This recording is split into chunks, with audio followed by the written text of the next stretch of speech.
السلام علیکم بچوں، آپ نے اپنے پچھلے لیکچر میں صبح کا ترانہ پڑھا تھا۔ ہم نے جانا تھا کہ کیسے صبح کی ہوا یہ خبر لا رہی ہے زمانے میں کہ اب مشرق سے مغرب کی جانب اجالا بڑھ رہا ہے، اور اپنا صاف گلے سے وہ چلا رہی ہے کہ اٹھو سونے والو، اب اٹھ کر اپنا کام کرو۔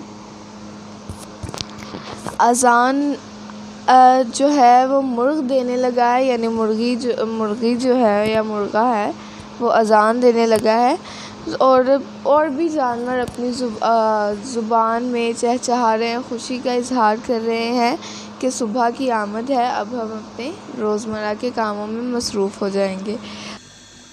پھر صبح کی روشنی جو ہے وہ یہ کہنا چاہ رہی ہے کہ صبح کی روشنی کی وجہ سے پہاڑ اور بن میں جو ہے وہ رونق آ گئی ہے، جنگل میں، پہاڑ میں، ہر وطن میں جہاں جہاں روشنی چھائی ہے وہاں روشنی آ گئی ہے، وہاں رونق آ گئی ہے، اور دنیا کے کام چلنے لگے ہیں، شروع ہونے لگے ہیں صبح کی روشنی کی وجہ سے۔ اور یہاں کیا کہنا چاہ رہا ہے شاعر کہ صبح کی روشنی یہ کہنا چاہ رہی ہے کہ لو، ہوشیار ہو جاؤ، چست ہو جاؤ، اب سونے کی کوشش نہ کرو، اللہ تعالیٰ کو یاد کرو اور اٹھ کے اپنے کاموں میں مصروف ہو جاؤ، ٹھیک ہے۔ آج ہم اس کی مشق کو پڑھیں گے، سوالات کو پڑھیں گے۔ سب سے پہلے تو پہلا سوال ہے، ہمیں دن کے معمول کی ابتدا کیسے کرنی چاہیے؟ تو دن کے معمولات کی ابتدا ہمیں اللہ تعالیٰ کے نام سے کرنی چاہیے، اللہ تعالیٰ کی تعریف سے کرنی چاہیے، ٹھیک ہے۔ شاعر نے صبح کے سماع کی جو تصویر کھینچی ہے اسے اپنے الفاظ میں لکھیں۔ شاعر یہ کہنا چاہ رہا ہے کہ صبح کا اجالا جو ہے وہ مشرق سے مغرب کی طرف پھیل رہا ہے۔ صبح صبح جو ہے وہ جانور چہچہاتے ہیں، مرغا اذان دیتا ہے، صبح کی روشنی ہر طرف پھیل رہی ہے، اسی لیے ہر جانور خوشی سے بول رہا ہے، چہچہا رہا ہے، ہر طرف ٹھنڈی ہوا چل رہی ہے، صبح کی آمد سے پہاڑوں اور جنگلوں میں بھی رونق آ گئی ہے، ٹھیک ہے۔ بجھاتی چلی شمع کو انجمن میں کی وضاحت کرنی ہے آپ نے، تو رات کو ہر طرف اندھیرا ہوتا ہے،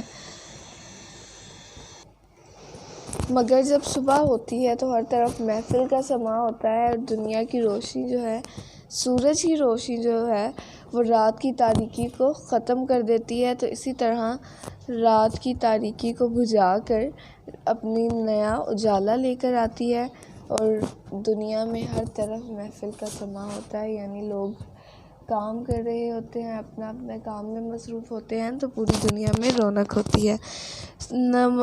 نظم صبح کا ترانہ کے شاعر کا نام کیا ہے؟ تو شاعر کا نام اسماعیل میٹھی ہے، ٹھیک ہے۔ اب یہاں سوال نمبر 2 دیکھیں، مثال کے مطابق الٹ الفاظ کو آپس میں ملانا ہے۔ دن کا ہے رات، مشرق کا ہے مغرب، بہار کا ہے خزاں، سونا کا ہے جاگنا، اٹھنا کا ہے بیٹھنا۔ مثال کے مطابق درست جواب پر ٹک کا نشان لگانا ہے۔ پہاڑ اور بن میں رونق ہوتی ہے صبح کے آنے سے، ٹھیک ہے۔ نہ لو کروٹیں اور نہ بستر ٹٹولو ڈھونڈو، ٹھیک ہے۔ اس کے بعد سب اب خیر سے اٹھ کے منہ ہاتھ دھو لو۔ اب دیکھیں کہ مصرعے کو ایک مصرعہ اولیٰ کہلائے گا، اور دوسرا مصرعہ ثانی کہلائے گا۔ اب ان بے ترتیب مصرعوں میں سے ایک مصرعے کو مصرعہ ثانی سے ملانا ہے، ٹھیک ہے۔ یعنی پہلے جو مصرعہ آئے گا اسے مصرعہ اولیٰ کہیں گے، اور دوسرا جو مصرعہ ہے اسے مصرعہ ثانی کہیں گے۔ اب آپ نے جو ہے وہ نظم کو اچھے سے پڑھا ہے تو آپ ان کو ملانے کے قابل ہیں۔ تو خبر دن کے آنے کی میں لا رہی ہوں، اجالا زمانے میں پھیلا رہی ہوں۔ اذاں پہ اذاں مرغ دینے لگا ہے، خوشی سے ہر ایک جانور بولتا ہے، ہوئی مجھ سے رونق پہاڑ اور بن میں، ہر ایک ملک میں، دیس میں اور وطن میں۔ لو ہوشیار ہو جاؤ اور آنکھ کھولو، نہ لو کڑوٹیں اور نہ بستر ٹٹولو۔ مصرعے کو مکمل کرنا ہے۔ اسی طرح یہ ایک مصرعہ دیا گیا ہے، چاہے وہ مصرعہ اولیٰ ہے یا چاہے وہ مصرعہ ثانی ہے، ان کو مکمل کرنا ہے۔ بجھاتی چلی شمع کو انجمن میں، درختوں کے اوپر عجب چہچہا ہے۔ کھلاتی ہوئی پھول آئی چمن میں، بہار اپنی مشرق سے دکھلا رہی ہوں۔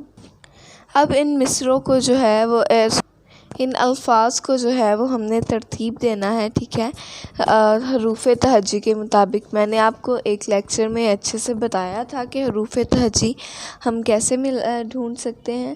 تو ان میں سب سے پہلا لفظ کیا آئے گا؟ الف بے میں سے پہلا لفظ آئے گا الف، ٹھیک ہے۔ پہلے ایک لفظ کا پہلا لفظ دیکھنا ہے، ہم نے پہلا حرف دیکھنا ہے، وہ ہے الف۔ تو پہلا آئے گا اجالا، دوسرا چہچہا، تیسرا آئے گا حکمت، پھر شب،